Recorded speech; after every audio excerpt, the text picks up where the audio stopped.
All right, I'm Bill Scott. I'm going to start with a disclaimer first.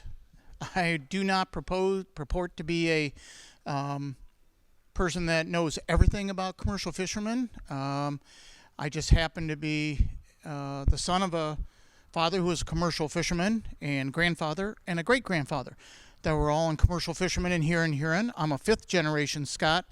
By the time I got old enough that I would have been able to do that, if you want to call it old enough, urban renewal was taking care of everything, so I ended up going into teaching instead, doing that. So I am going to mention that I apologize first if there's a little bit misspellings in there, if you can see it. Allison's going to try to increase some things if they're too small for me, and then she'll have to downsize it for me to go on from there. Okay, the first slide I have up there is 1924 or 1824 of Huron. We mentioned it. She's got a nice pointer here, but it's green, and green doesn't show up there. If you went on the walk last night, Allison and Kathy were talking about the extra street that was up there. There's Lake Street up there, then William Street, Park Street is there, Wall Street would be there. It makes a turn. There's the square that's now the park, and so the road does go right around there and makes a turn and then over. So all of that got wiped out, okay? And the house, if you were with us last night, my house happens to be in number 10 up there. That's pretty good considering I had rotator cuff surgery. It was number 10 up in the upper right-hand corner where it got moved to Ohio Street where it is at this point. Okay, go ahead. You have to go down with it then for me to keep. There it is. Okay, if you can see that. If not, I'm going to be reading it anyway. Fishing before this was hook and line off sandy beaches and in shallow water, mainly for whitefish. In 1824, the lake port had a sandbar across the mouth, causing the water to back up in the lowland and create diseases. And you'll see a picture of a boat pulling another boat, freighter, off that sandbar. 1830s, Huron shipbuilding industry surpasses that of any other town in Ohio, but you know that because the sign at the entrance to Huron mentions that we were the people that had made the most boats for steamboats, actually. The Seminole building is built in 1830s, which I'll have a picture of. It's used for a community hall until the town hall was built in 1876, and then, of course, that town hall was torn down when? Yeah, in the late 60s for renewal. In 1833, Wickham established stores and built a warehouse, originally Wickham and Beaverton. And Wickham was the first big-time fisherman. He owned half the town and half the businesses and so on. We'll talk about him a little bit later also. 1834, cholera outbreak in Huron. In 1839, the Milan Canal opens, which hits Huron hard. The population was almost 2,000 just before it opened. In 1840s, the twine houses were built along the river. That's when fishing really started to get going. Town records were destroyed, of course, by fire. In 1852, the pound nets. The nets would cost anywhere from $400 to $800 were introduced. And then in the late 50s, trap nets, by the way, which were invented by Romeo Earl of Huron. And trap nets, by the way, are the ones they still use today. 1830s, logging for fence posts and ships with cedar wood and white oak were used. Okay, I think I can go to the next one. This picture is a picture of the pound boats. They were simply sailboats that went out, and they call them pound boats because they would go out, put a net in, and kind of pound it in the ground, and then it would hold it kind of vertical, and the fish would just kind of swim into it, and then they'd have to dish them out. There's another picture of the pound boats going out that were just sitting along the beaches, more or less. They didn't go out very far since they didn't have a motor, and they didn't want to get caught out there in the lake. Most people don't realize that Huron really got going with wood. And that's why, of course, they built so many boats. And you'll see a couple of pictures with a lot of wood all over the place. And, of course, there's only one place you can get that wood, and that's from around the whole area. So they were cutting down anything and everything they could find for wood and shipping it out. Now, again, I'm just trying to get the background here. I like this picture. I love this picture, actually. This is the Mountain Black. Back up a little bit because I'm going to have to read it a little bit. This is the old dock scene, pictures of Mount Black, which was around 1893. It's a good picture for 1893. The old harbor tug, Holly, and the American Eagle passenger boat, which you see there. The Holly, by the way, is way down in there. Across the ship is the Oaks Lumber Yard. That would be this part right here. I only nice mention there because I am related to the Oaks, and you'll find some more people I'm related to as we go. One of my great-grandfather married in Oaks. The Mount Black was one of the several ships named after mountains. There was fast ships. All fast ships came to Huron often. Their anchor was once off Huron, or lost off Huron. Shorten it. There you go. And then later, Ed Wiegand had a trap net, and he caught it. Now, for those of you that are my age or older, you might remember that was out in front of his place. There was a anchor there, and that anchor was from that boat. That's where that came from. If I'm guessing, I'm probably guessing that it was at Toledo at the museum there, the Lake Museum, Maritime Museum there. Okay, you can make it smaller.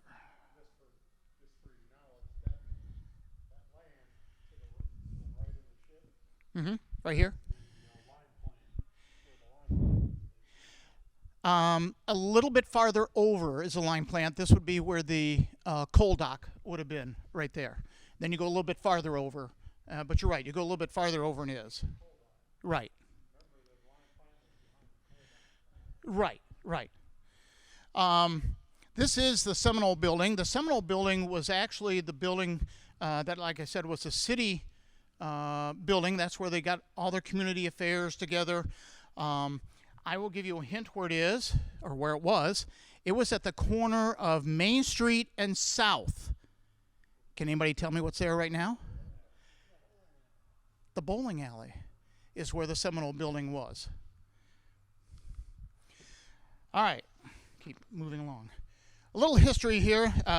Edward Scott, they call him Edwin, came to Milan from New York in the early 1800s aboard the vessel Lisa Jenkins with his wife Lucinda J. Hyatt, no relation to the Hyatts that lived in Huron, and had 11 children.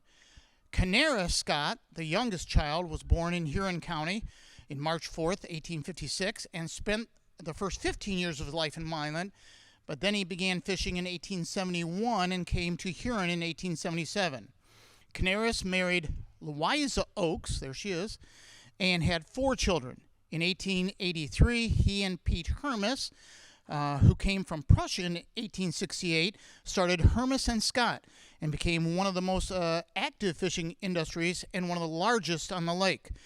In 1903, it became Scott and Sons. The business had a large amount of capital invested in boats and nets and warehouses. They operated 30 large double-panel trap nets of the Earl pattern, which he, of course, invented. Canaris had a son, William, who I happen to be named after, wife Clara Beatty, and if you know the Beattys, I'm related to them, who carried on his fishing company. William had a son named Harlan, who married Georgiana Galt, that's my mom and dad, that continued the business. The business set in 1967 after 85 years because Huron's urban renewal plan forced Harlan to sell his riverfront property to the city. Harlan and Georgiana Scott named their son after the grandfather, William Bill. And, of course, we have a family plot in Milan. My sister passed away about a year and a half or so ago, and she's married in the family plot. Although, funny, I don't know why, Canaris bought one big family plot, but Edward is in a different spot in the Milan Cemetery. We had to go track him down to find out where he was. And we have yet to find Lucinda. She's over there somewhere next to him, but no headstone. Don't know why. Okay. All right. In 1863, Captain John Squire begins building ships along the river. 1870, Guile, Fikes, and Sign. The introduction of the gill net in 1889 and the pound net 1870 all contributed to decline in fishing at other companies beginning in 1903 in Huron. Anybody know why it contributed to the decline? That early? Because you can get more fish. Okay, the population, they could get a hold of a lot more, bring in a lot more, and you're going to see a lot more. In 1871, the Bureau of Fisheries began. 1877, C. Scott, Canera Scott, arrives in Huron to work with other fishermen. 1880, by this time, Huron had become the largest fishing producer in the country. Hyman, which this happens to be double N's, and Chris, I guess it is, Chris, opened a fishery. In 1882, Peter Hermes, who arrived from Prussia in 1868, starts a fishing business with Canera Scott. In 1884, A.J. Gustavus, happened to be Gustavus' son, did I say it right? And you're his great-grandson, sitting there, because he introduced himself last night, builds a ice and fish house on Berlin Street on the east side of the river. Now, some of you, again, old enough that have lived in this town know that Berlin Street used to go across the river up closer to the mouth, and then just on that other side is where he built his fish house and ice house. Let's see, the land is purchased from W.A. Meeker, just across from the lumberyard. That same year, he has a fire and losses of $5,000. Within a year that he built it, it was gone. He went on to open an ice house only on land purchased south of the lumberyard, and then A.J. Gustavus Ice House is used until about 1916. Keep moving along. I included this one not just because it has the boats, but it does mention 1884. It mentions that this boat is pulling the other boat off the sandbar. That was the problem with we are one of the better harbors on the Great Lakes here, but except for that sandbar, and of course building the pier out farther and everything was supposed to eliminate that problem, which pretty much it does, but you always get that collection in there. But at that time, they had trouble. But really, the point is the boats there, the pound boats, are there sitting off to the side, probably waiting for the boats to get out of the way. Yeah, a little lower, yeah. You guys see the lighthouse in this picture, correct? And that's at the current pilot house location. That, yes, right. Okay, in 1885, by this time here is employing more people proportionally than anywhere in the United States. Wickham and Company operated the largest pound net industry and warehouse on the lakes and probably the world. They had 104 deep water nets and a refrigerator with a capacity to hold 700 tons. Now, keep in mind, we're not talking your traditional refrigerator. We're talking about, refrigeration wasn't introduced yet. They had the ice, and we'll show you how they harvested the ice and everything a little bit later here. In 1886, Wickham's three-story building burns down. Again, the fire started at J.S. Barham's. The Wickham will rebuild in 1887. A meeting of the first fire brigade met. It was a good time to think of that. Hermes and Scott built also an ice warehouse. In 1888, there are now 8 to 10 fish houses along the river, bringing in 8 to 12 tons of fish a day from 250-pound nets. Wickham and Company had a fish packing establishment built, and I'll mention where that is. Lake Erie is now producing Lake Erie, now producing the greatest variety of fish, 19, than all the other lakes combined. Hermes and Scott have a steam scow built by Captain John Squire. Anybody knows why they had so many fires? Now we're on our third or fourth one now.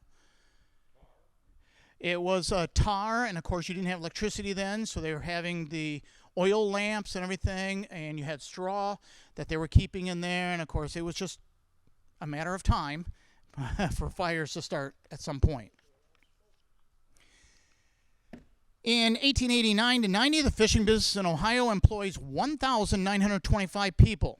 In 1892, Hermes and Scott added third floor for storage of fish and ice. In 1893, there's a financial panic. I had no idea. In the nation, and Wickham businesses fail. V.A. Freeze obtains Wickham Lumber Yard. Remember I said the lumber yard. The fish houses consisted of Wickham and Company, Hudson Brothers, Jabez Wright and Sons, R. Shepard, Zimmerman and Chris, Hermes and Scott. In 1894, the state of Ohio was working on plans for stringent legislation to limit gill nets to a certain depth and pound nets to a certain size mesh and distance from the shore, again to reduce how much they're catching so quickly.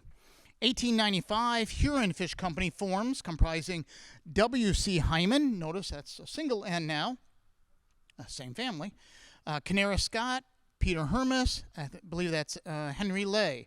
Wickham and Company Fisheries is bought by V.A. Freeze. Now remember, I said Wickham and Company was bought originally by V.A. Freeze, the lumber. Now V.A. Freeze is buying their fishing company. The state during this year is contemplating leasing the land in the lake for commercial fishing.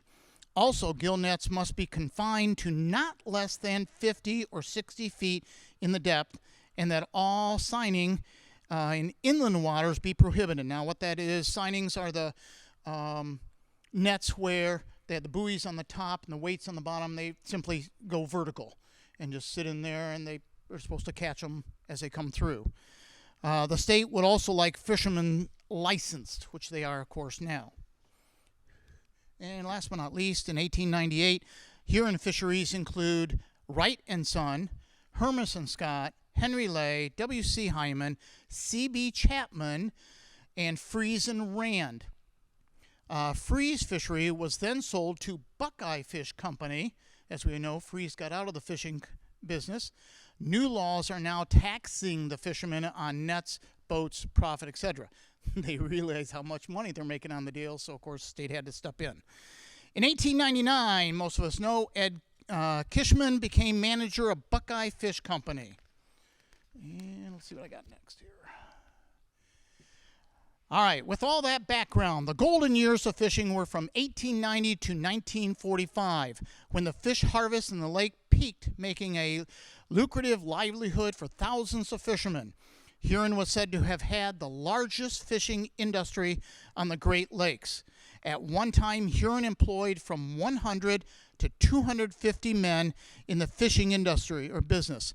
They shipped 500 tons of frozen fish during the winter months and 2,000 tons of salted fish during the spring and fall. Nets were usually cotton or natural fiber, but of course with the development of nylon and multi-filament and monofilament fibers, the nets became more invisible and produced a greater yield. Fish couldn't see them.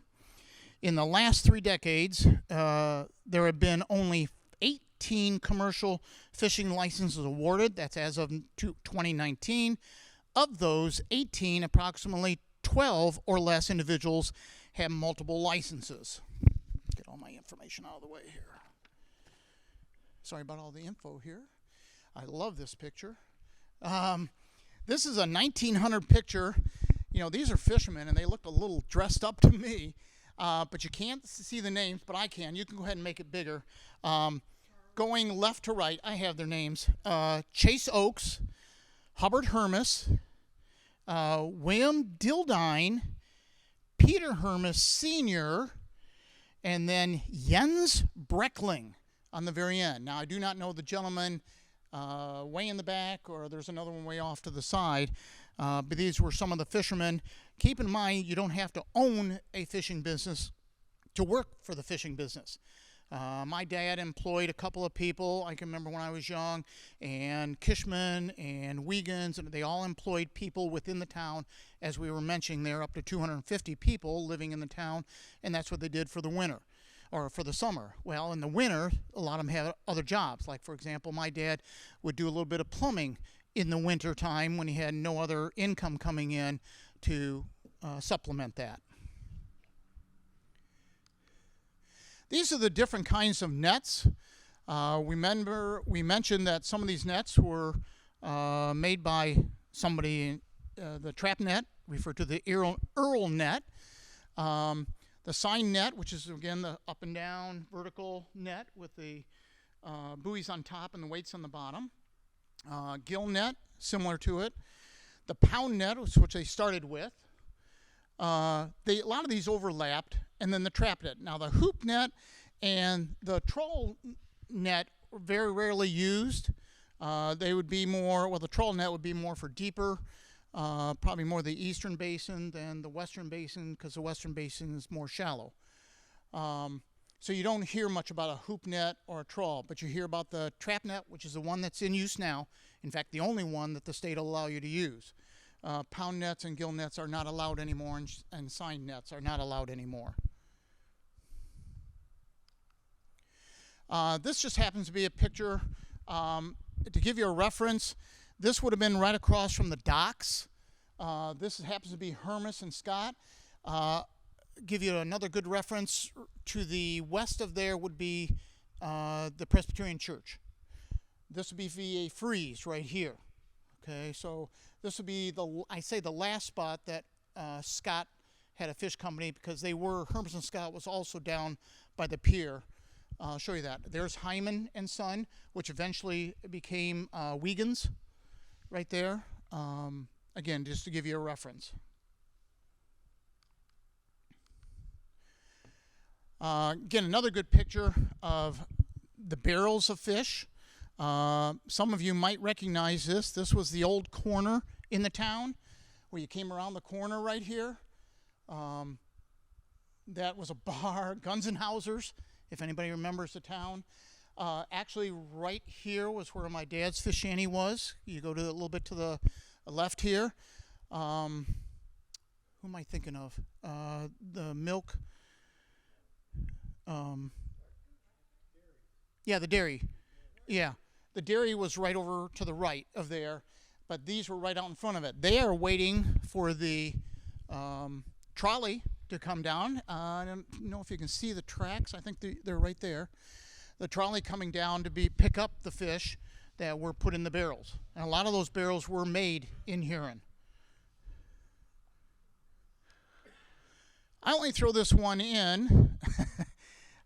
It's got different names. We refer to it as myrtles. Anybody know what myrtles was? Let's just call it Ladies of the Night. That is on the east side of the town. I'm not sure about this poor little boat right there, but that's been on both sides. The story has it that they were in town at a place, and they passed a law. I think my grandfather did that when he was mayor, and told them they could not do that anymore in the town, so they went to the river. And that was the story I heard about it. Whether it's true or not, I don't know. I never asked them. This is harvesting the ice. I have another good picture a little bit later. This isn't necessarily Huron. The other one will be. But as you can see, they cut the ice, and they needed the ice, of course, to keep the fish cold when you didn't have refrigeration at that time. So they would go out here on the river, cut the ice blocks, push them along, and the other picture would be a nice, better one, and then they would push them up on the conveyor. Now, somebody say, okay, well, if they didn't have refrigeration, how are they doing that? Well, of course, they have motors, and with the bands, and they would all, like conveyor, just pull them up and go in the upper part. They'd put straw over top of them to make them last a little bit longer. That's the reason for also putting the salt in the barrels. Oh, yeah, very insulated.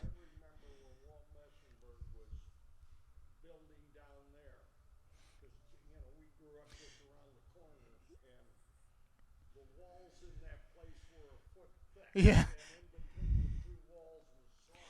You know, and I can attest to that because the house that we live in, if you saw it last night, I was putting in a cat door. And honest to gosh, it took me forever to get through that wall. My cat has a tunnel to go through because the walls are so thick.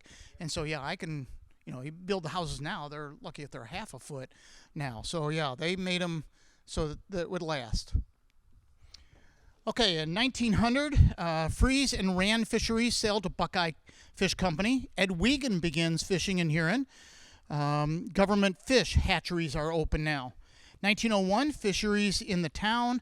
Buckeye Fish Company, Huron Fish Company, which happens to be also Hermas and Scott. J.S. Barham, which I have information back there about. I think that's supposed to be Henry Lay right there. C.B. Chapman and W.H. Wright. It was W.H. Wright and Son. 1902, Huron Fish Company, which was made up of W.C. Hyman, again, two N's, Hermison Scott, Henry Lay, it's supposed to be Lay there, sorry, and dissolves. Now, obviously, when they dissolve, they each go maybe their own way and start their own, and that's what eventually what Scott Fish Company did. But in 1903, this is a tragic year for fish houses. Kishman, Lay, and Wright have a fire, and then there's a fire started at Hermison Scott that destroys a warehouse, W.C. Hyman's warehouse and ice house, C.A. Weichel, I think that's Weichel, stock of ice, and J.S. Barham's, and some V.A. Freeze barn and lumber. Many didn't have insurance at that time. Buckeye Fish Company will close at the end of the year. There will be only 3 fisheries left after that. Buckeye Fish Company, Hermison Scott, A. Booth Company leasing the Henry Lay fish plant. Only 874 people are employed in the fishing business in Ohio at that time.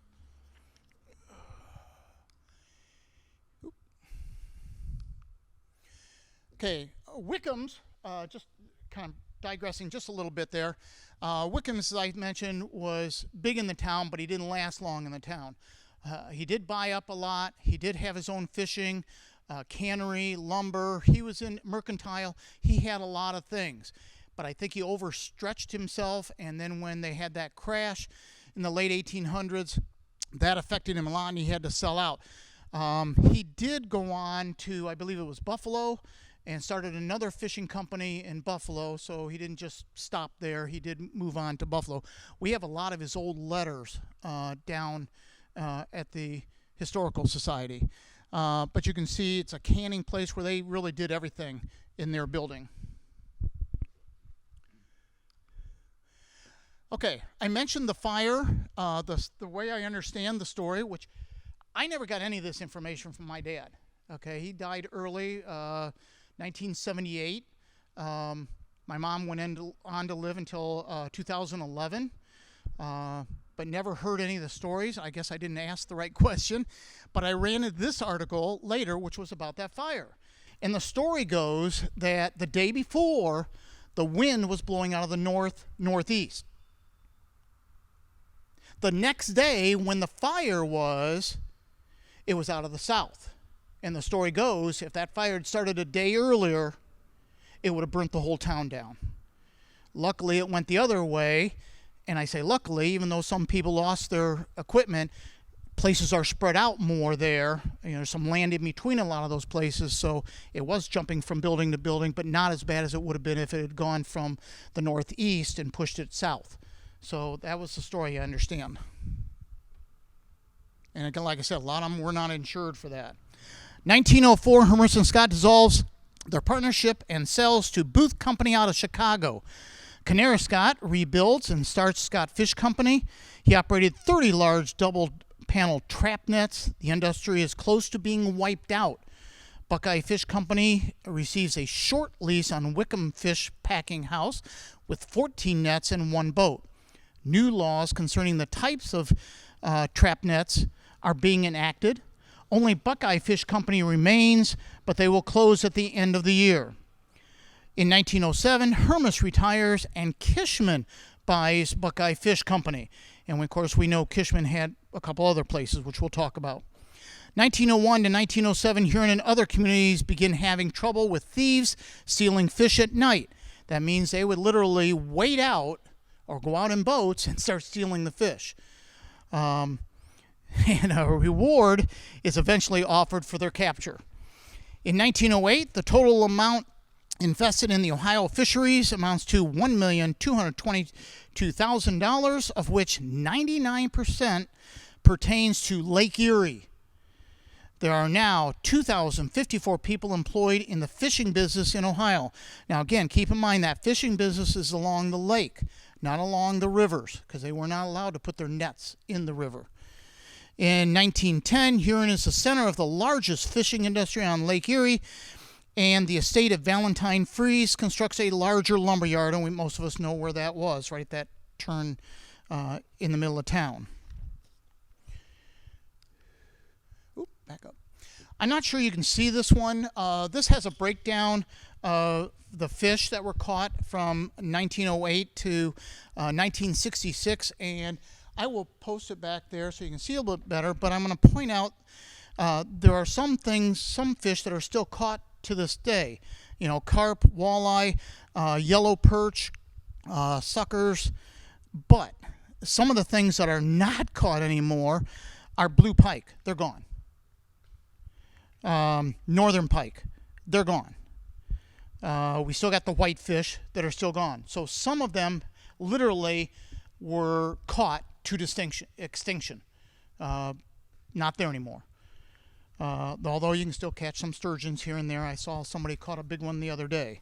So, Are there still whitefish out there? oh yeah, that's the main one now. Okay, again, another pound boat. Placing the nets on this one, you see what it really looks like. You know, if you've been around fishing or seen fishing, commercial fishing, it is not an easy business. I mean, I can remember my dad going out there and toiling, and I remember one time he got the nets caught in the prop, and he would, you know, strip down to his skivvies and jump in the water, and I happened to be on the boat at the time thinking, is he going to come back up? You know, those are the things you got to do. But to pull those fish out of the water and to haul those fish in, you saw him shoveling some of the fish, that's hard work. Tarring the nets, and we'll talk about that a little bit more too as we go. It's tough work. Not that it wasn't on the docks and so on. Every job has its own tough business part to it. All right. The bad thing about this, can you back up a little bit? Right there. That's a Canadian fishing boat. I mention that or show that because the problem with Canadian fishing boats, they don't have the regulations that we do in Ohio. They're less restricted. I think they just automatically must see a line out there and know where they can go and where they can't, but not everybody follows that. Well, that's a Canadian boat coming in, and that's a huge haul. And being when it is 1911, you can see why some fish literally became extinct, because they're just overfishing. They don't care what they catch, what they do with it, and they're just catching them. And that's a good example of that.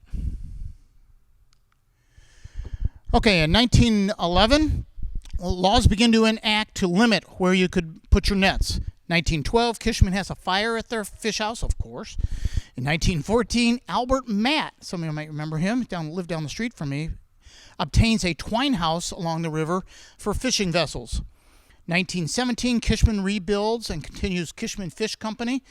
In Huron, they were also, of course, from Vermilion and I think Painesville, if I'm not mistaken. They had 3 different places that they fished out of.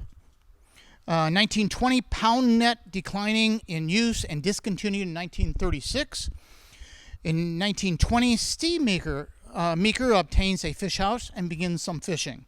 1922, Albert Bolstetter introduces an invention for hauling his fishing nets to and from the fields for drying. It's called the fishing net spool, and I have a picture of that. So now that's 2 things that were invented by people from Huron that had to do with fishing and made fishing what it is today. One was the trap net, now this one's the net spool. In 1925, Kishman has a fire again, and Zimmerman family fisheries begin. One example of the mail boat that would take mail across the river to the boats that were there. The people on the boat, if you can't read the names, it's Mr. Bickley. I don't know a first name, but the other one is Bill Shepard, who had also his own fishery, and they would just go across the river and deliver the mail. And as you can see there, it says U.S. Mail on the side of it. Yep. By the way, that's the old bridge. That's the old bridge. Right there would be what road? That'd be Berlin Road. Okay, and the problem they eventually had with Berlin Road, it couldn't handle the loads, especially with the trains going over top of it. And so, of course, you have the one that you got now, plus the new train trestle down there. But that was the one that went literally across, almost right in town, and went across where ConAgra. Yep.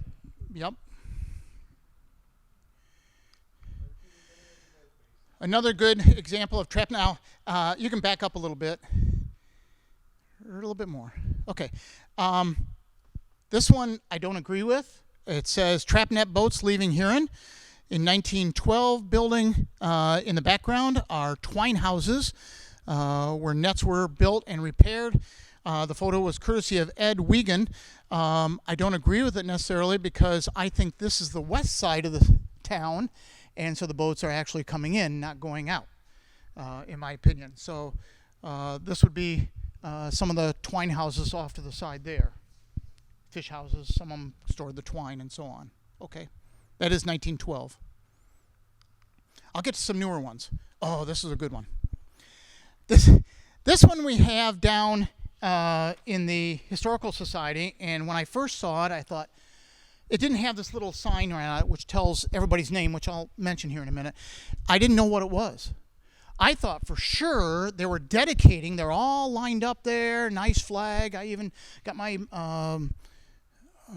tried to find out how many stars were on the flag, so magnifying glass and everything else, and got the year close and everything. And I thought, well, they're dedicating that building. But that's not what it was. Anybody know what 1913 was celebrating?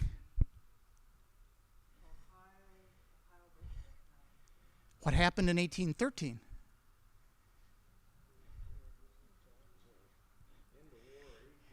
It was the War of 1812, so what are they celebrating? Perry's victory. And so we realized that what they were doing was celebrating the 100th anniversary of Perry's victory. And we had no idea at first, and we had to do a little bit of investigating to see what that was.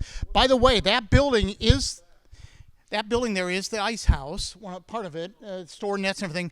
But if you go between the Harbor House and Pier Pub, you see that cement slab that's right in there. That's what this was. That's where that was. Okay, just to give you an idea where we are. Oh, the names on there from left to right: Chuck Wiegand, A. Gockstetter, Gus Dollifer, Pat Wiegand, Raleigh and Fred Sharmo. Number 4 boat, fourth boat over from the left. Deffy Harrison. Number 5, J. Earl. Number 6, Cooley, and I think it's I. Reefer. Number 7 is L. Klein. Number 8 boat over is Mr. Post, and this is why I delved into this one. Boat number 9 was my grandfather, William Scott. I thought, holy moly. Number 10, Earl Oakes and Chase Oakes. And number 10 was Earl Shepard, the one on the very end. And silly me, the names were on the back of that. Didn't realize that, but I wanted to put it on the front because most people don't turn it over to see what's on the back. So that's what's cool about that picture. A little bit more. Got to go down. There we go. This is just an example of total production from 1915 to 1965. A little bit of up and down in there. This is the overfishing in 1915, a little bit too much, and of course it dropped off huge in around 1925 to 1930, and then they had a little bit of a resurgence up and around 1955. I cannot tell you exactly what the reasoning was for that, but that just gives you the up and down on actual pounds brought in. Huron was a spot where most of the fishermen on Lake Erie came to store their boats for the winter. And that was because the ice broke up quicker at Huron than it did anywhere else. A lot of the ice was blown usually to the east and a little bit to the west, but it broke up here. So the point is they could get out sooner to go fishing and make more money sooner. So they all would store their boats here in the winter to get them in quicker and get out. For a while, there was no regulation on when you can go out. Now it's, I think, like March to December. What they regulate, but back then they could, whenever the ice broke, they were in. They went after it. Nice, good picture. I love the Wrigley sign. Everybody see the Wrigley sign? Gum sign here. This would be, if I'm not mistaken, this is the Seminole building. Remember we talked about the community center. So that's where the bowling alley is now. So if you can get an idea, across from the bowling alley was the Twine House, where they built the Twine House. And then you work your way that way. You can see a little bit of Kishman down here. Kishman also opened a little bit down to the south of there. But it gives you an idea of what was where at that time.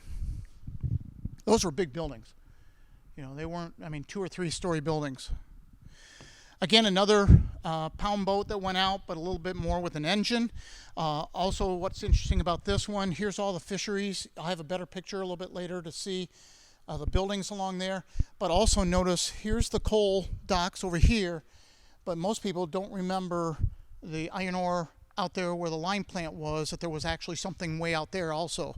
I do not remember that. That's way before my time on that particular picture. So, but it's an interesting one of the boats coming in and out.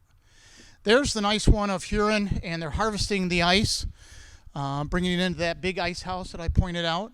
When I was growing up, my dad had an old Jeep. And that, I'm talking old Jeep. He'd take a corner and the driver's side door would just open up on its own. But he would, in the winter, and he knew what he was doing, but I didn't, he would take a ice house out the river. Out the river.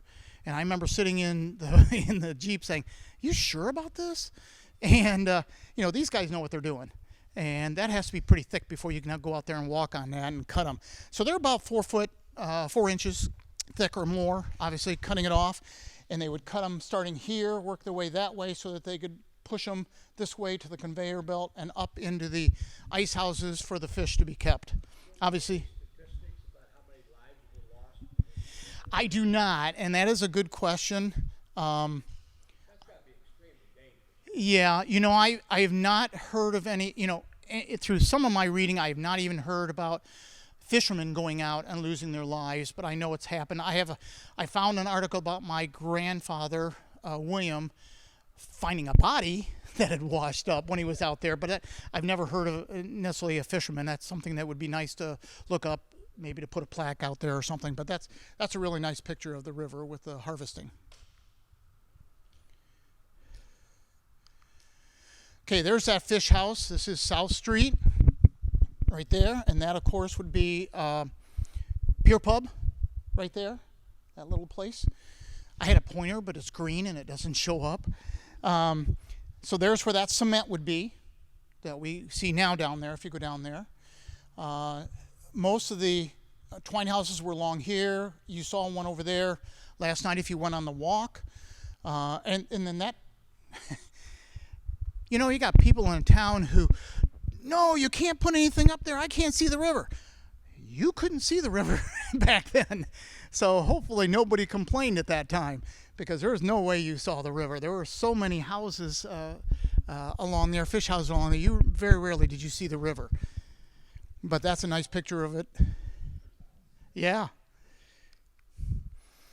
Okay, in 1932, many fishermen lose their nets in an early March to a storm that lasts 10 days with strong winds and drifting ice. The nets are pulled away from where they are anchored, causing irreparable damage to the nets and loss of fish. Opening date for fishing was blamed.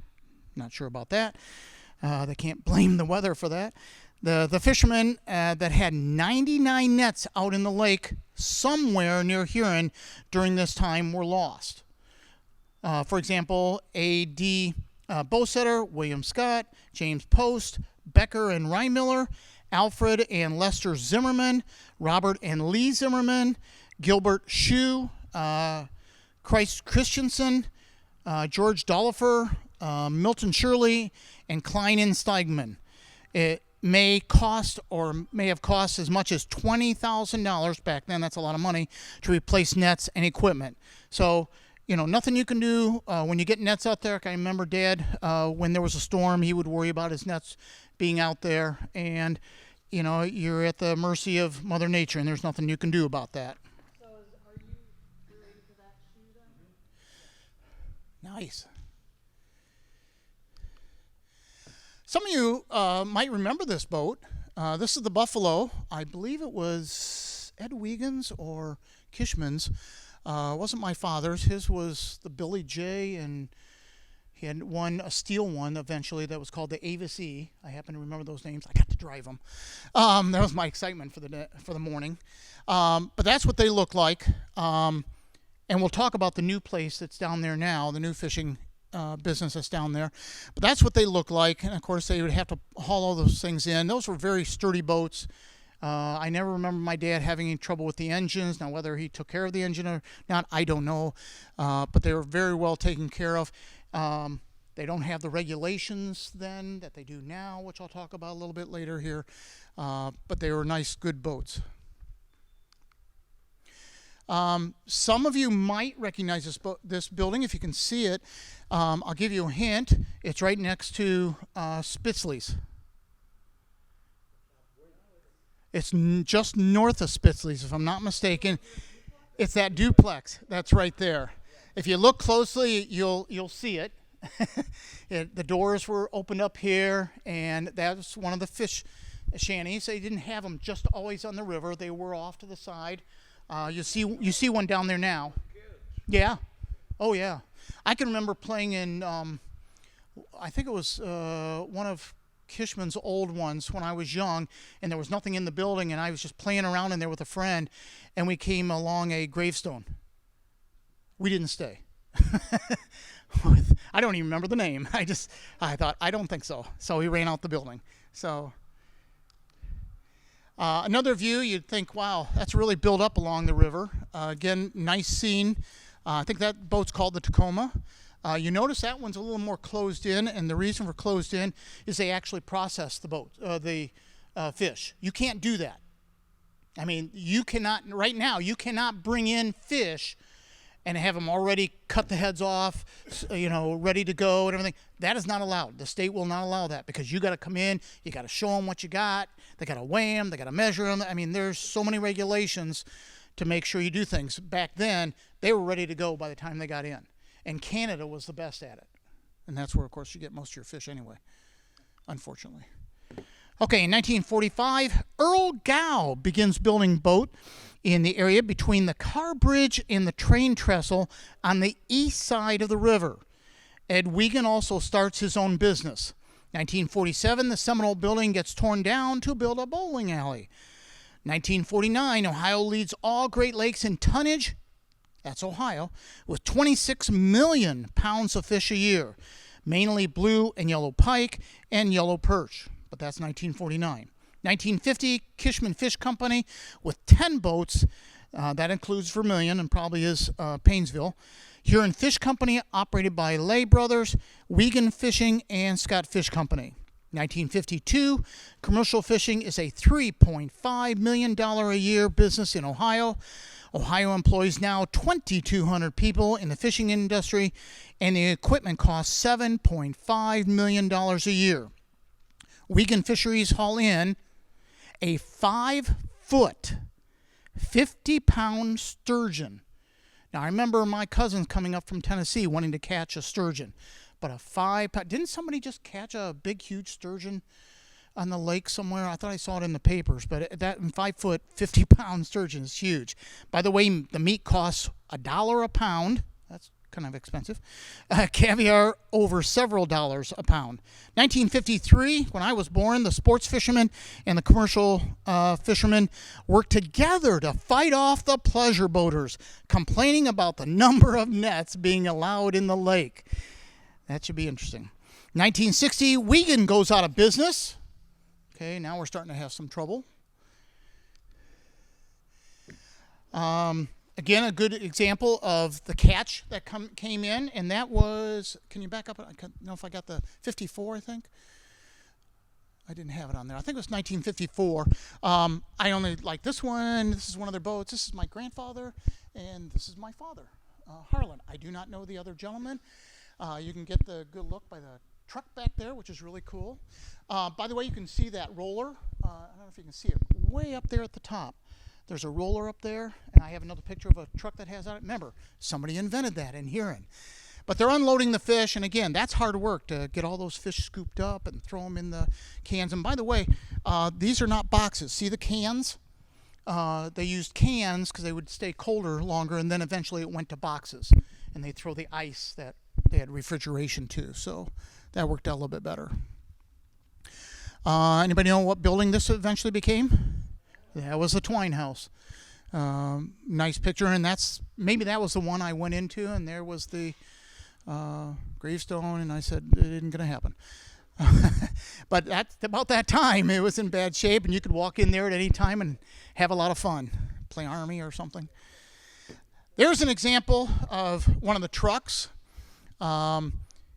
This is the spool that he invented, that when the nets were out in my dad, for example, would go out on Bogart Road, and just past Rye Beach going west, he had some land out there that he eventually sold to, I think, to Firelands, because Firelands then eventually sold it to Moochie's and so on. But he would lay the nets out there to tar them. And then, of course, they would come along with the spools and pull them up with the spools. To this day, I love the smell of tar, because when I was in the fish houses, being little, that was my fun, was to run all over the tarred nets and try not to trip myself. But to this day, I love the smell of tar. Yeah, the tar did not come out. But again, that's two things invented in Huron for the fishing industry, which made the fishing industry that much better. Again, a good example of, now notice it's wooden boxes.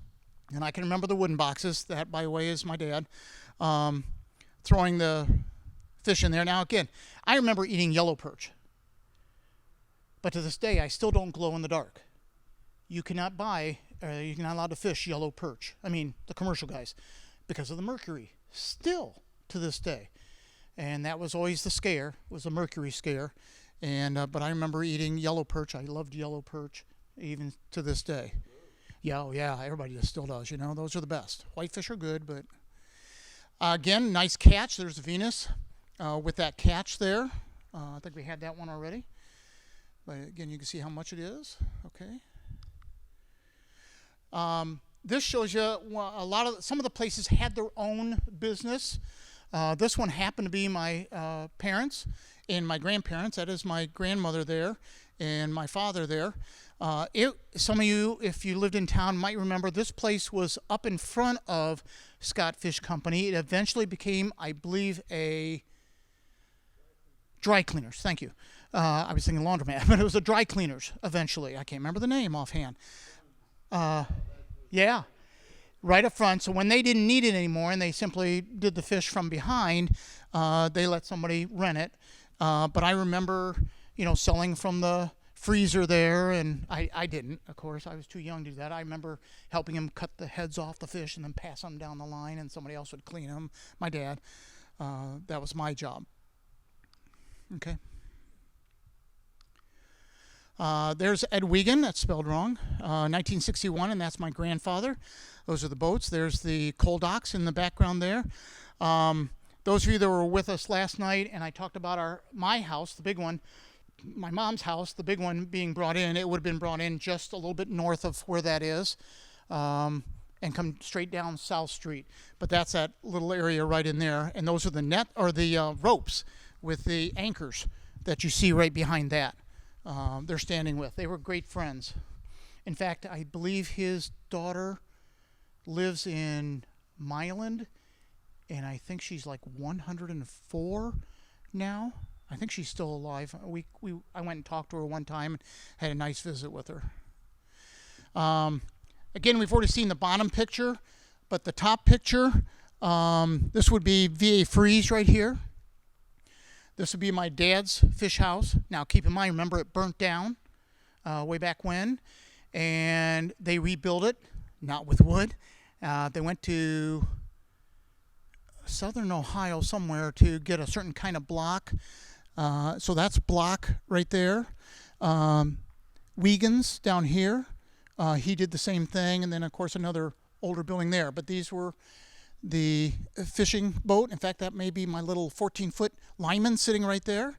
at the time, so that had to be maybe in the 60s when I had a little lineman. My dad trusted me to the hilt. I mean, I was in elementary and I was out in the 14-foot motorboat, 25 horsepower skiing. We're all that light at that time when you're younger. But that's a nice picture of down the line. This is when urban renewal was just starting, but it's a nice picture of each of the things. There's the Twine House been built. There's, remember where we said the Seminole building was. Everyone knows they tore that down and rebuilt. There's a new one down there, right? The metal building down there, Twine House there. But you can see some of them are starting to be torn down. They weren't burnt down. They were just starting to be torn down because there wasn't much left. And then, of course, Twine House eventually had a fire. Surprise, surprise. That's what happened. And I'm sure that went up fast because a lot of the tar was in there. Yeah, what is that building up on the top? Where they park the school buses in for a while. Oh, yeah. That building is there. But remember, they tore it down and rebuilt. Right. That is where they stored the school buses. Yep. Bunky, yeah. Yeah, I was just going to say that. Yeah. By the way, this building is still here. That's the bed and breakfast now. They made it into a bed and breakfast. Here's the building up in here that we said was an old Twine House. It's now a Airbnb. Seems to be the big thing in the town now. There's some of the boats set up, not quite in, because that's a March 30th, 1961 photo, so they haven't been put in yet to go out. But again, that's that spot just about where Wiegand and my grandfather were standing. You can see the Hewletts in the background. That may have been, no, it wasn't Pillsbury. It was probably, what was before that? Eastern States, probably Eastern States at that time, right there. So that's and you can see the boat's getting a little more modern here compared to the little one right here. Okay, the older one, the newer one. And then, of course, they eventually became steel. And those steel ones were, well, when my father sold the AVC, which was a steel boat, which at that time you could not take out of the river. There was nothing strong enough in town to pull it out. They had to leave it in for the winter. A towing company bought it because it was strong enough steel boat to do tug work. In fact, they used to call fishing tugs, not fishing boats. Not sure why. Another nice picture, that's 1965. Look at the number of boats sitting in there. We miss that, seeing the boats. So a lot of us, we lived in town here. That horn would go off. We go rushing down to the river to see what's coming in. I guess that's about all. There's the anchors again. Okay, in 1967, Scott Fish Company goes out of business. Kishfish Building is purchased to build the Twine House restaurant. Of course, 1969, urban renewal came in. So that's all that says. Another nice picture. Again, urban renewal starting there. You can see the work going on down here. This would have been Wiegand's right here. Twine House is already built. Kishman's, if you can read it up there, it does say Kishman up there at the top. And again, he had his business going longer in Vermilion than he did in Huron. And we all know what happened to Kishman's in Vermilion. What's there now? Condos. That's what took over. That's what's going to take over in the Conagra spot. Same idea. But if they do it like they did in Lorraine, anybody seen the Lorraine shipyards? Anybody been down there? Oh my gosh, fabulous. If they build them like that, they're fabulous. All right, I like this one because this is an example of where urban renewal went. The dotted line is what was taken. As I had mentioned, this spot right there, up in the upper top part area, this is the boat basin. This would have been my dad's fish shanty right there. That's what they took out. So just about where, yes, by the number 2. Just about, well, what should I say, where the boat basin building is now is where my dad's fish shanty was. I've always wanted to put some kind of a plaque or something up there, but have not done that. But as you can see, they really took a big swath. Of course, all the houses were gone on Williams side and Main Street side. They made the cut right here. Yes. Yeah, he's talking about right there is the dairy. Yep, that's the one up there. And then the two down there. Here's Freeze Lumber Company. By the way, that says Free Street. What street was it? That's Berlin Road. This is where, remember we saw that bridge that went across? That's where the bridge went across. Okay, so there's that. And then everything there. Now, again, you'll have to agree, when they had the fire, and the lumber yard would have burnt down, everything would have burnt down right down the line. Luckily, the wind was blowing the other way, and it didn't get as much damage, but more than enough. Okay. All right, I show this one because we are now in the modern days. This is the new fish company that is down where Walski's used to be, down by Lighthouse Realty, just down from Pied Piper, down below. And he built a great building right there. Yeah, he did a great job. Yes, between the road and the railroad tracks. He's got about 3 to 4 boats. I talked to him the other day on the phone. He didn't want to come and talk. And that's a steel boat that he uses. He says he does, let me see if I've got it here. Let's see. His name, by the way, is Ken Hill, owner of only fishing operation in Huron now. Let's see. He started fishing when he was 14, and he said now 50 years later, you do the math, he has 3 to 4 boats and brings in about 100,000 pounds a season. Predominant fish is whitefish, but also catches catfish, sheephead, carp. The walleye and the yellow perch are not allowed due to mercury. Commercial fishing helps the government. Because I asked him, I'd always heard that the state was trying to buy out the commercial fishermen and not have any commercial fishermen at all because the sports fishermen were competing with them. And he says, oh, no. He says, that's not true. And I said, well, why is that? He says, well, the state needs us. And I said, why? And he said, well, because we now on the boats have real-time data on what we bring in. And so they keep track of the types and the catches that they have and send it everything to the state to help them keep track of how the population's doing. Not that we don't know how the population's doing, especially if you live near the lake, because you probably got a lot of mayflies on your house. And that is true. The more mayflies, the better the lake is. And he says, I don't know, I call them June bugs and Canadian soldiers. You can call them what you want, but either way, they're a pest. But anyway, he says, I know, they don't come in June. Anyway, he said that they need them. And so they are not trying to buy them out, but they're not necessarily giving out anymore. If you have a license, you can give your license to somebody else so they could start their own business. And I didn't ask him if that's his situation. He just simply said, yes, you can have your own license or share it. And but the state wants them out there. They don't want them. They don't want to lose them. He did not say if he has one in Lorain. I did not ask that. He might have. And you might be right that he has a place in Lorain too where he does it. So it's nice to see them back in. If you get up early enough in the morning, you might see them coming back in. I mean, I know that because I used to get up at 4 o'clock in the morning to go out with my dad at about 5 o'clock in the morning. And then you'd be coming back in around 9 or 10, hopefully. And hopefully not cold and wet and everything else. And sometimes you didn't go out at all because the weather was too bad. But he told me they need them and they want them. So they are not losing the commercial fishermen. Yes, they're competing with the sports fishermen. And yes, still the pleasure boaters are still complaining about the nets because they get caught on them every so often because they're not paying attention to that. But not a lot has changed in 50 years other than, like I said, the trap nets are still being used. As you agreed, the boats still almost look the same.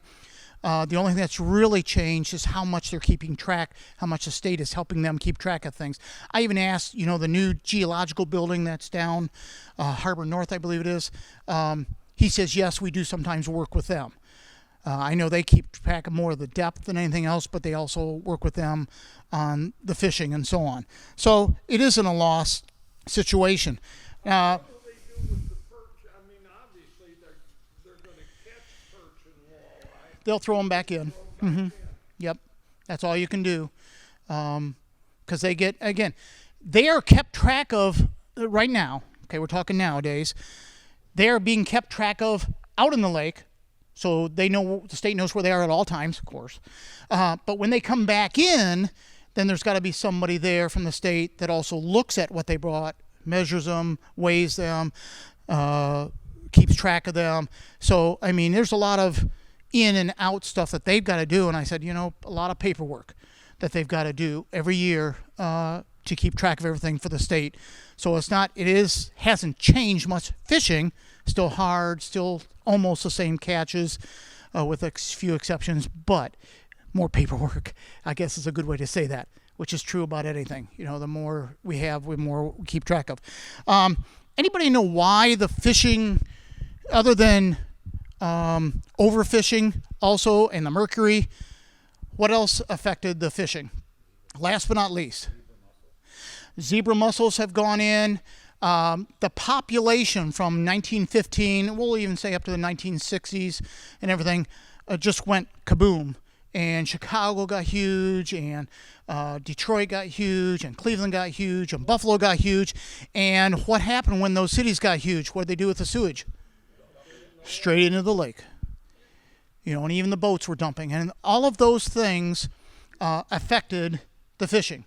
Well, I like to say the lake is doing well right now. The fishing is doing well. I asked him how things are going. He says really good. They're very happy with the way things are going. And again, with the mayflies, Canadian shoulders, whatever you want to call them, are an indication of that, which is really nice. Okay? I think that was my last one. Anybody, any questions I can try to answer for you? I do. On Main Street, there's that red building between the Pier Pub and still there today.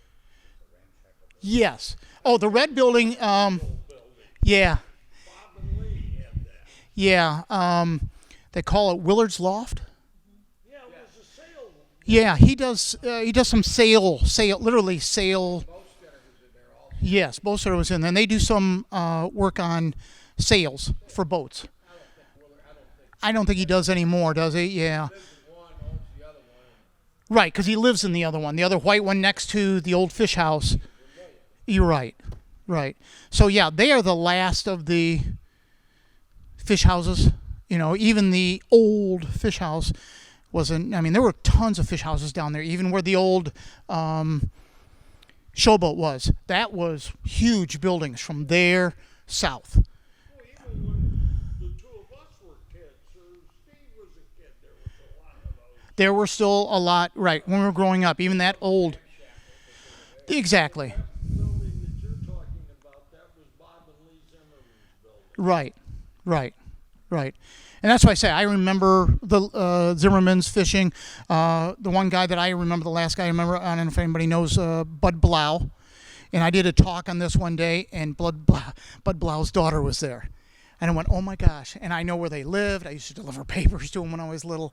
And when she introduced herself as his daughter, I said, oh my gosh. My dad, he used to work for my dad. Yeah, I remember that. And I said, how do you remember that? But so it's exciting to see people come up and say, yeah, I remember that. I had one gal that told me when they tarred the nets down by the fish houses along the river, it was a big thing. That people literally would pack their lunches and go down there and watch them pack their lunch, and watch them tar the nets and eat their lunch. If that's the excitement for the day. A couple of times we came up as we've not been up here. And why does it smell like tar? That's exactly right. And like I say, you get that out there.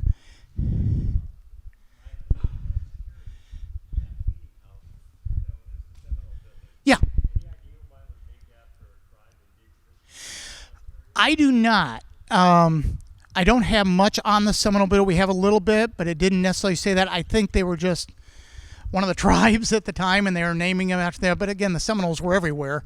But yeah, that is a good question. Couldn't get away with that now, could we? But Yeah, when I found out there was a bowling alley went in there, I thought that was kind of interesting too. But smaller building there. I do. If you came in a little bit late, I do have some other pictures that aren't necessarily the same as these at each of the different tables. You're more than welcome to take a look at them. If you have some information about those pictures that maybe I don't have, I'd be more than happy to write it down. Take your information and put it down. But those are almost all of the pictures plus what I have on here of the fishing industry. And again, I went straight more towards my father because that's what I knew about. But hopefully you learned two really good things, and that was something that was invented in Huron that everybody on Lake Erie used, which is pretty amazing. I saw one of those reels not long ago, and it may have been, it was down by where this guy is. Yeah, he has one. That he has it. Yep. There was a flatbed truck with Yep. that thing sitting on it. Yep. I thought, looking down, my God, I haven't seen one of those. Yep. And by the way, they don't tar the nets anymore because they use a different kind of rope that doesn't need to be tarred. And the reason for tarring them, of course, is because cotton would eventually deteriorate, and they had to tar them so that the nets would last longer. That was the reason behind it. Of course, save you money and so on. But now the nets that they have a different kind of strand on them, rope on them, and they do not need to tar them anymore. So we lost that smell. Last night Allison said that the walking tour was online and so forth. Is this presentation online as well? We are taping it today. This is probably the third time I've had this, but we had not taped it until now. So this is my updated version. This is 3.0. Yeah, this was my rehearsal for this one. Yeah, pretty much. So anybody else, any questions I can answer? I have a question about the commercial fishing nets that are out now with pleasure boaters. And it's not that you're not paying attention seeing the flags. You can't see them. They're low, like Erie has waves. I agree. So on a flat day, it's copacetic. But when you get any kind of waves, you can't see those. How do those nets work? I know there's a flag here, there's a flag there. I don't remember there are colors to them. One's a red, one's a And that look for the orange buoy. right. They're red,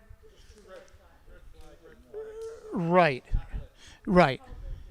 And you're right. You get a little bit of a rough seas, and you can't see them. And I agree with that. called about them, and they said, they should just be taller. I mean, I don't know why they can't be taller, they're not tall enough. And then put another flag, and they said, well, that'll be an obstruction. People get confused on that, but they really are hard to see. I agree. And I'm guessing a lot of it may have to do with They said the cost of commercial. probably, but probably going higher means they have to go lower because otherwise they'll blow over too much. The higher you go, the more they're going to blow over. Between the two flags, is it just I know. cable? What is Yeah, nets. How far does the net go down? Is it right at the top of the water? It can be, but it goes under a little bit. I don't know if I can go back far enough here. I was always a sailor. I never tried. They're paying them. Now, what's the season for commercial fishing? Usually March to December. They seem to take them out right into July, we've noticed. Oop, there it is. On the Cedar Point, they're So you get a trap net, and it's not so much probably getting tangled in the net. It's more getting tangled with the line that's holding the net. The nets are usually a little bit below because they have weights on them down here, but they do have buoys that'll hold them up a little bit. But these buoys up here are what you're looking out for so that you don't run over those and then pull the net up to you and then get it caught in your prop. So I'm guessing that's more than anything else. Now, again, you heard me say my dad even got caught in one once, wasn't paying attention, and there's only two of them on the boats when sometimes there's three or four. There'll be people out there in the lake in the dark looking Well, for the I fireworks. think they take them out in July. We don't have a problem. You're right, right, They take them out, but my thing is they're hard to see. right. Orange buoy stayed in the south. Yeah. I don't see one. Shoreline and the orange buoy. I don't see one. What do I- Right, the flags are orange and out there, right. But that I used to go, Mike McQuill and I used to go out with the Zimmerman brothers. Oh yeah, yeah, And that's what they looked for was the orange buoy Right. And you're right. I mean, that's the problem with pleasure boaters. They do have to watch where they're going. They are restricted to a certain area or so far off land, so you do have to watch. But when you're out farther in the lake, I can only remember one time when I was with my dad and I was young and we went out so far, I didn't see land at all. And being stupid at that time, I said, how are you going to figure out how to get back? Knowing nothing about, compass or anything like that. But we made it back.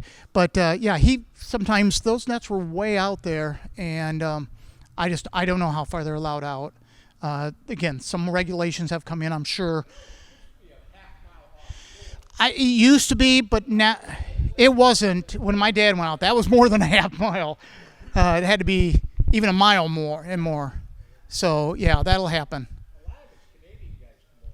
Oh yeah, well, we don't talk about the Canadian because again, they're not restricted as much as the Americans are, or Ohio. There were regulations that were supposed to be passed. I had a note of it here somewhere about something that was supposed to be passed and agreed upon by both Ohio and the Canadians, and somehow it just didn't happen. And because of that, Canada was able to do more than what Ohio was allowed to do. And that's why even today, most of your fish are coming from Canada, and the price is higher coming from Canada, and so on. So the regulations are what are, Canada doesn't restrict them like they do in Ohio or United States. So that's the problem. Well, I remember, and I'm sure you do, that when perch hit $1 a pound, a lot of fishermen said, nobody will pay $1 a pound. Yeah. I don't know. I mean, I have some records of my parents or my grandfather bringing in, he keep track. You have to keep track of things. You have to send in things monthly, at least definitely now. But I have stuff that he had written down to keep track of them to show what he's made. I'm sure they made a lot of money. I'll admit, I'm sure my grandfather made a lot of money when he sold the land to Urban Renewal, because that was choice land down there. That's just what it was. I'm sure I went to college because of the money that they got from that. But that's just how it happened. But fishing was a big money, as you heard, business. And a lot of it was because of the non-regulation and overfishing. And once they caught them all and made their millions, that was that.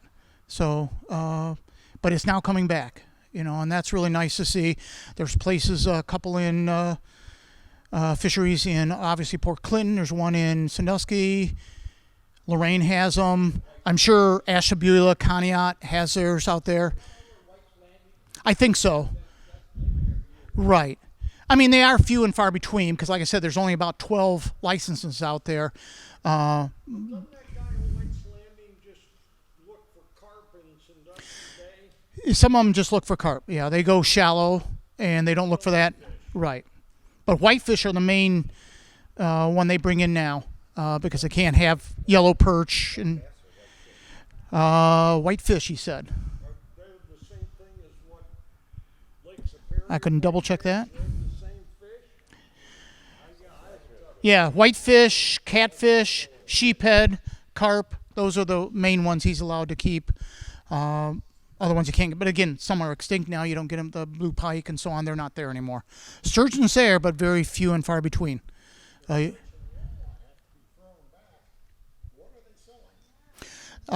getting what's coming from Canada. Mm-hmm. That's all. Yeah, the yellow perch are Canadian. Yep. Not allowed to have them. They regulate. So we're getting Canadian mercury fish. I know. By now you'd think it had gone through, but... I've been eating that longer than you. And your eyes aren't glowing yet. Yeah, exactly. So, yeah. This is a talk about Huron, but downtown in Sandusky, they also have some historical exhibits from what I've seen them. They did say, I believe, Sandusky was the largest in the country or the world as an ice producer. I'm sure you ice producers. Oh, that was a big. Yes, and a lot of that is because the bay is shallow. You guys have heard the story about Huron and Sandusky. No? Okay. Well, the Huron and Sandusky story is Huron and Sandusky were vying for the county seat, which would be Erie County at the time. And the big fight was they were going to be wined and dined by both cities. Huron was first. And while they were in Huron, a storm came up, really bad storm. And while they were wining and dining them, you know, they were telling, we're the best pour, we got the best deep pour. And then, you know, again, we're talking early 1900s. And while that storm was raging, you know, they were telling them, you know, you can't get the big boats into Sandusky. You know, you can't go there. You need this port and so on. And while that storm was raging, a lot of the streets flooded and everything else. Well, they got up the next day, couldn't get across the river at the time. They were on the east side, and eventually got across and then went to visit Sandusky. When they went to visit Sandusky, one of the largest boats at that time was in the bay. And because that large boat was in the bay, the committee decided that Huron people were a bunch of liars. That a big boat like that, which they told them, could not come into Sandusky Bay. Anybody? Why did it come into Sandusky Bay? Because of the storm. The storm had raised the water. These guys weren't smart enough to figure that out and decided Sandusky was a better spot to be than Huron, and that's why Sandusky grew more than Huron. Honest gosh. That's in writing. All right. So they went on to get a little bit. Now, of course, if that were today, people would say, oh, good. We like our little town of only 7,800. We're now lower than what we used to be. So, and that's fine. You know, if they want Sandusky to get bigger, but that's the only reason. They have to clean that channel out every year, probably more than once a year, to get those boats to where they load them now. They would only have to do that very little in Huron because we're a deep port, 30 foot deep. Well, to keep it clear, but also the dredging, it has to be now put into the spoil site. They cannot take any dredgings out into the lake. It's illegal now. So I'm surprised we haven't seen more of the dredge boats come in and drop all that stuff off in that spoil site. Yeah, it won't surprise me. You know, I don't know where they're dropping it, but they're not dropping in the lake. They're not allowed now. That was a couple years ago. Yeah, right. Right.